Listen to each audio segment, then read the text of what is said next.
start with this. I want to explain why it is important to set the paper to the surface you're painting on. The water that is used with watercolors tend to make bend the paper. If this is pulled through the tape, it will be easier to paint on it. What's more, once your sheet will be dry and you remove the tape, you will see that the painting will be perfectly flat.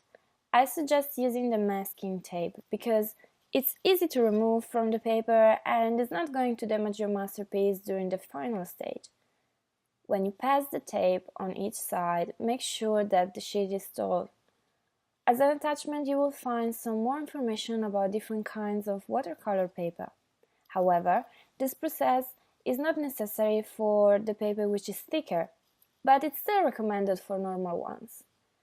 Once you have prepared your paper, put on the table a glass of clean water and, of course, your brushes with watercolors. Thanks and see you on the next lecture!